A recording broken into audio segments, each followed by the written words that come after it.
हमारे इस YouTube channel के सेगमेंट फास्ट न्यूज में आप तमाम का इस्तकबाल है। इस वीडियो में आप देख सकते हैं कम मिनटों में बहुत ज्यादा खबरें। तो आइए शुरू करते हैं वीडियो को और देखते हैं आज की ताजा तरीन खबरें।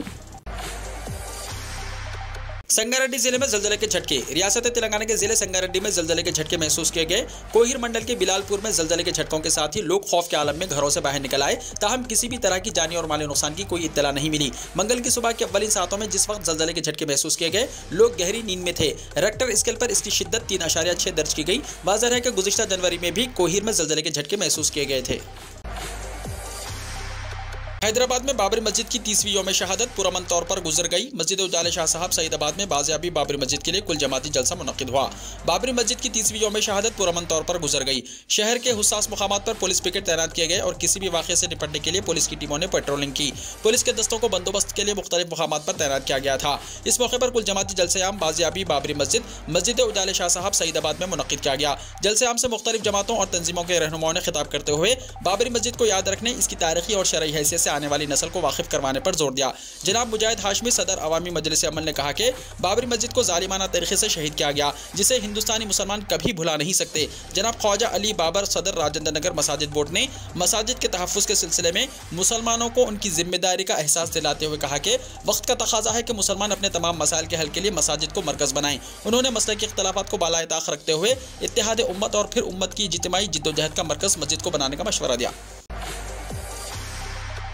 6 दिसंबर हिंदुस्तानी जमहूरियत के लिए हमेशा यौम सियाह रहेगा, बैरिस्टर ओवैसी ने कहा। बैरिस्टर असदुद्दीन ओवैसी सदर कुल हिंद मजलिस इत्तेहादुल मुस्लिमीन व रुकन पार्लियामेंट हैदराबाद ने कहा कि 6 दिसंबर हिंदुस्तानी जमहूरियत के लिए हमेशा यौम सियाह रहेगा। उन्होंने अपने ट्विटर पैगाम में कहा कि बाबरी मस्जिद की बेहुरमती और शहादत नाइंसाफ़ी की अलामत है और इसके जिम्मेदारों को कभी मुजरिम नहीं बनाया गया। सदर मजलिस ने कहा कि हम इस बात को कभी फरामोश नहीं करेंगे और हम इस बात को यकीनी बनाएंगे कि आने वाली नस्लें भी इसे याद रखें। हैदराबाद में बाबरी मस्जिद के लिए क़ुनूत नाज़िला का एहतमाम। बाबरी मस्जिद के इन्हदाम की 30वीं बरसी के मौके पर हैदराबाद के सईदाबाद की ईदगाह उजाले शाह में मुस्लिम ख़वातीन और तालिबात ने मस्जिद की बाज़ियाबी के लिए इज्तिमाई दुआ और क़ुनूत नाज़िला का एहतमाम किया। इस मौके पर ख़वातीन इस्लाम अपने हाथों में बैनर्स लिए हुई थीं, जिस पर बाबरी मस्जिद से मुताल्लिक़ बातें और अशार लिखे हुए थे। ख़वातीन ने बाबरी मस्जिद की बाज़ियाबी के लिए एहतजाज किया और कहा कि बाबरी मस्जिद को 6 दिसंबर 1992 को पुलिस की मौजूदगी में शिद्दत पसंद तंजीमों की जानिब से शहीद कर दिया गया था। बाबरी मस्जिद की शहादत को हम नहीं भूलेंगे और आने वाली नस्ल को बाबरी मस्जिद की शहादत से मुताल्लिक़ बताएंगे। मुजाहिरीन ने कहा कि बाबरी मस्जिद की बाज़ियाबी के लिए जिद्दोजहद हमेशा जारी रहेगी। उटकुर में यौम शहादत बाबरी मस्जिद के मौके पर पुरअमन बंद। उटकुर मंडल मुस्तखिर में बाबरी मस्जिद यौम शहादत के मौके पर यौम सियाह पुरअमन तरीके से बंद मनाया गया। इस मौके पर तमाम कारोबारी और तिजारती इदारे बंद देखे गए। इस मौके पर पुलिस तैनात की गई थी। उटकुर मंडल मुत्तहिदा ज़िले महबूबनगर में एक हुस्सास मुकाम माना जाता है। तेलंगाना पर बीजेपी क़यादत की तवज्जो। गुजरात असेंबली इंतखाबात के फौरी बाद वज़ीर-ए-आज़म नरेंद्र मोदी ने तेलंगाना पर तवज्जो मरकूज़ कर दी है। पार्टी के कौमी आमिला का 2 रोज़ा इजलास आज नई दिल्ली में शुरू हुआ, जिसमें वज़ीर-ए-आज़म नरेंद्र मोदी और पार्टी के कौमी सदर JP नड्डा शरीक हैं। इजलास में आइंदा साल होने वाले असेंबली इंतखाबात की तैयारियों का जायजा लिया गया। तेलंगाना, कर्नाटका, राजस्थान, मध्य प्रदेश, त्रिपुरा और छत्तीसगढ़ असेंबली इंतखाबात में पार्टी की हिकमत अमली को खतियत दी जा रही है। मावसूख ज़राए के मुताबिक तेलंगाना में पार्टी के इस्तेहकाम के लिए कायदीन से राय तलब की गई है। TRS और BJP के दरमियान कशीदा सूरत हाल के पेश नज़र बीजेपी क़यादत ने कायदीन को मज़ीद मुतहर्रिक करने का फैसला किया है। दोनों पार्टियां अपनी तहक़ीक़ाती एजेंसियों का एक दूसरे के खिलाफ इस्तेमाल कर रही हैं। हैदराबाद में गैस सिलेंडर धमाका, 2 अफराद झुलस गए। तेलंगाना के शहर हैदराबाद के अमीरपेट यल्लारेड्डी में गैस सिलेंडर धमाके में 2 अफराद झुलस गए। ये वाक़या मंगल की सुबह में पेश आया। पुलिस के मुताबिक ये वाक़या उस वक्त पेश आया जब चाय बनाने के लिए 52 साला नरसिम्हा ने गैस स्टोव को सुलगाया, जिसके साथ ही धमाका हुआ। इस धमाके में नरसिम्हा और उसकी बीवी नागा लक्ष्मी झुलस गए। मुकामी अफराद ने इस बात की इत्तला पुलिस को दी, जिसके बाद पुलिस वहां पहुंची और ज़ाब्ते की कार्रवाई करते हुए इन दोनों को इलाज के लिए प्राइवेट अस्पताल मुंतकिल किया। पुलिस की क्लोज टीम भी वहां पहुंच गई ताकि धमाके की वजूहात का पता चलाया जा सके। KCR की कर्नाटका पर तवज्जो, अरकान असेंबली की चीफ मिनिस्टर से खुफिया मुलाकातें। चीफ मिनिस्टर चंद्रशेखर राव से कर्नाटका के अरकान असेंबली की मुलाकातों में इजाफे को देखते हुए कहा जा रहा है कि अगर TRS को भारतीय राष्ट्र समिति में तब्दील कर दिया जाता है तो कर्नाटका के JDS, कांग्रेस और BJP के बास अरकान असेंबली भी BRS टिकट पर मुकाबला कर सकते हैं। हालांकि कर्नाटका में कांग्रेस के मुतालिक दावा किया जा रहा है कि वहाँ BJP को आइंदा इंतखाबात में शिकस्त होगी, क्योंकि रियासत भर में कांग्रेस की लहर उरूज पर है। लेकिन कांग्रेस के वो अरकान असेंबली जिन्हें आइंदा इंतखाबात में टिकट हासिल नहीं होगा, वो तेलंगाना राष्ट्र समिति के BRS में तब्दील होने होने का इंतजार कर रहे हैं।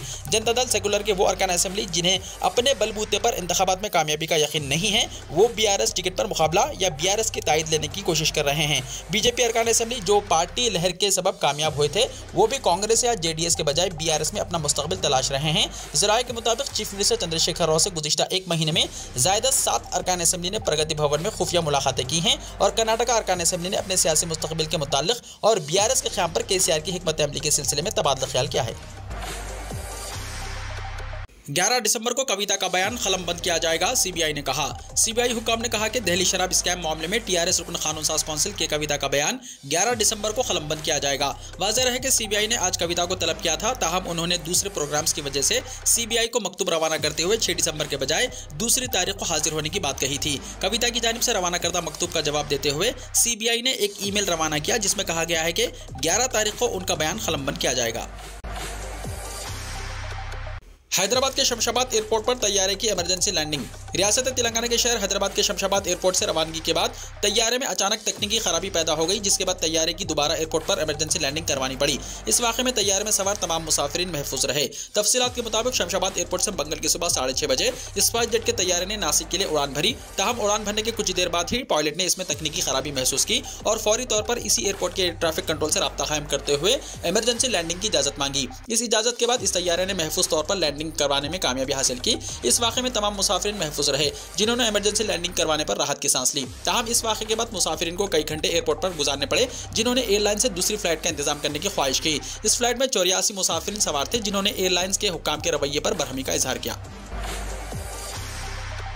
मरकजी पोस्ट मैट्रिक स्कॉलरशिप के दरख्वास्तों के दाखिले की तारीख बढ़ा दी गई। Telangana state board of intermediate की जानिब से तलबा, औलिया तलबा और टीचर्स को इत्तला दी गई है कि मरकजी वज़ारत फ़रोग़ इंसानी वसाइल की जानिब से मरकजी स्कॉलरशिप्स की तारीख में 31 दिसंबर तक तौसी कर दी गई है। मरकजी स्कॉलरशिप की नई और तजदीद की दरख्वास्तें 31 दिसंबर तक दाखिल की जा सकती हैं और इन दरख्वास्तों की इदारती तनख़ीह की आखिरी तारीख 15 जनवरी दी गई है। दिलचस्पी रखने वाले तमाम तलबा और सरपरस्तों को मशवरा दिया गया है कि वो वेबसाइट scholarships.gov.in पर ऑनलाइन दरख्वास्तें दाखिल करें। साल गुज़िश्ता के स्कॉलरशिप्स के लिए मुंतखब उम्मीदवारों की फहरिस्त बोर्ड ऑफ इंटरमीडिएट की वेबसाइट tsbie.cgg.gov.in पर दस्तियाब रखी गई है।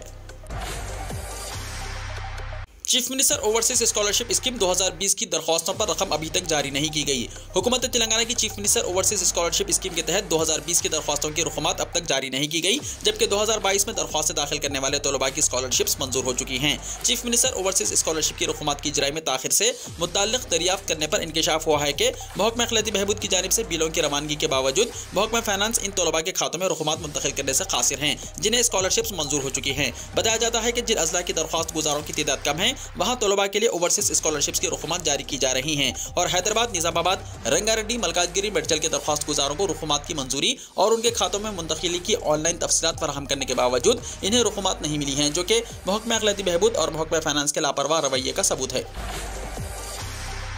निज़ाम हैदराबाद की तारीफ, लेकिन उस्मानिया यूनिवर्सिटी लोगों से उर्दू और अरबी गायब। नवाब मीर उस्मान अली खान के फलाही इक़दामात की तारीफ में बहुत कुछ कहा और लिखा जाता है, लेकिन उर्दू के जरिए तालीम की पहली यूनिवर्सिटी उस्मानिया यूनिवर्सिटी के लोगों से उर्दू और अरबी को मनसूबाबंद साजिश के तहत हटा दिया गया। लेकिन निज़ाम दक्कन की तारीफ करने वाले कायदीन खामोश हैं। मुख्तलिफ शोबेजात में उर्दू के जरिए तालीम के मकसद से कायम करदा उस्मानिया यूनिवर्सिटी में उर्दू की ज़बोहाली पर हुकूमत की तवज्जो नहीं है। नवाब मीर उस्मान अली खान ने न सिर्फ जामिया उस्मानिया कायम की थी, बल्कि मुल्क की कई यूनिवर्सिटीज़ के लिए भारी डोनेशन दिया था। कई यूनिवर्सिटीज़ को माहाना इमदाद मुकर्रर की गई थी। मुल्क की आज़ादी के साथ ही मुतअस्सिब हुकूमतों ने जामिया उस्मानिया की शनाख्त को मिटाने का काम शुरू कर दिया। सबसे पहले यूनिवर्सिटी का जरिए तालीम उर्दू से अंग्रेजी में तब्दील कर दिया गया। 1951 से जरिए तालीम में तब्दीली के साथ लोगों में शामिल अरबी और उर्दू को बतदरीज निकालकर तेलुगु और हिंदी को शामिल किया गया। बताया जाता है कि 1956 में हैदराबाद स्टेट के आंध्र प्रदेश में इंजमाम के बाद उर्दू तहरीर जामिया उस्मानिया को तेलुगु से तब्दील कर दिया गया। लोगों की तब्दीली में मुत्तहदा आंध्र प्रदेश की हुकूमतों का अहम रोल रहा, लेकिन अलहदा तेलंगाना में यूनिवर्सिटी की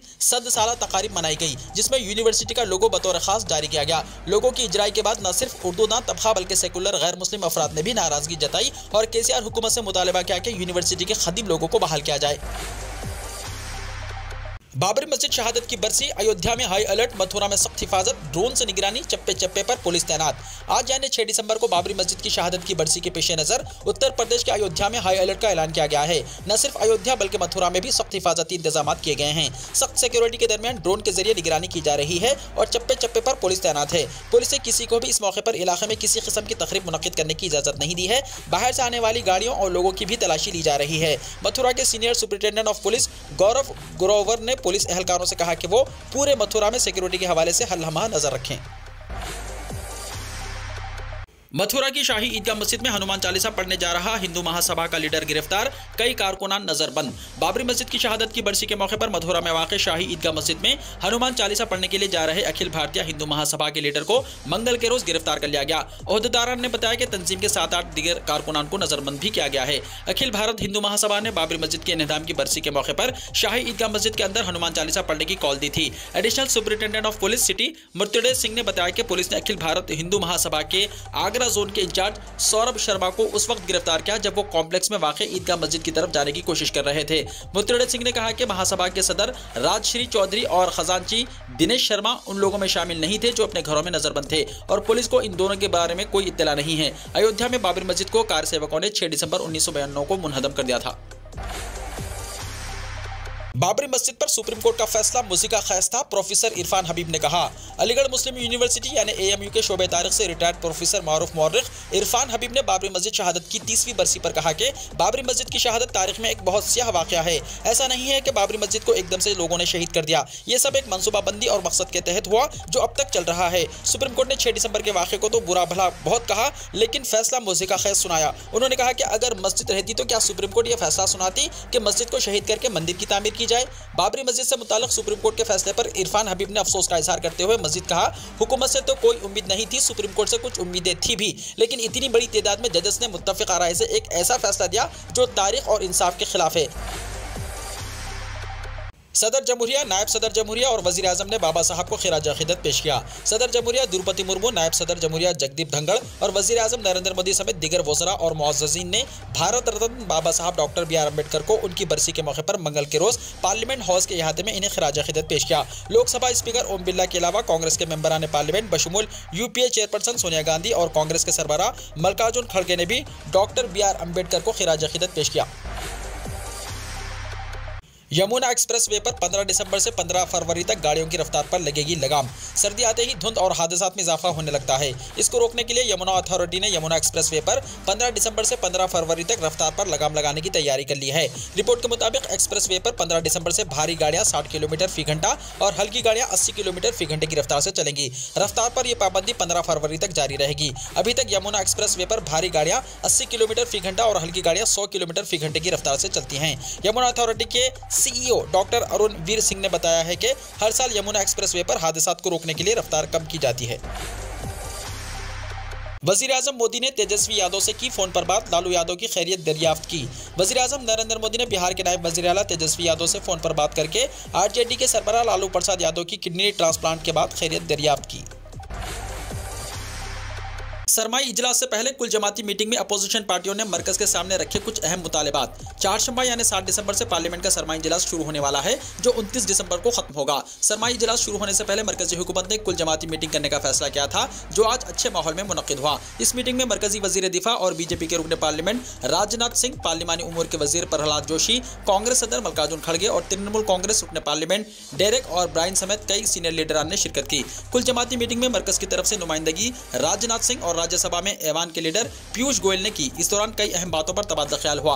मसलन दोनों ऐवानों यानी लोकसभा और राज्यसभा को बेहतर माहौल में चलाने को लेकर बातचीत हुई और अपोजिशन पार्टी से जुड़े लीडरों ने मरकज के सामने कुछ अहम मुतालिबात भी रखे। मीडिया में आ रही खबरों के मुताबिक मीटिंग के दौरान कांग्रेस सदर और राज्यसभा में अपोजिशन लीडर मल्लिकार्जुन खड़गे ने इलेक्शन कमिश्नर की तकर्रुरी सिर्फ एक दिन में करने, EWS कोटा और बेरोजगारी पर बहस कराने का मुतालबा मरकजी हुकूमत से किया। उनके अलावा तृणमूल कांग्रेस रुकने पार्लियामेंट डेरेक और ब्रायन ने महंगाई, बेरोजगारी, एजेंसियों के मुबैना गलत इस्तेमाल और रियासतों की मुआशी नाकाबंदी पर बहस कराने की गुजारिश मरकज से की। साथ ही उन्होंने ये भी कहा कि अपोजिशन को अहम इश्यूज उठाने की इजाजत दी जानी चाहिए।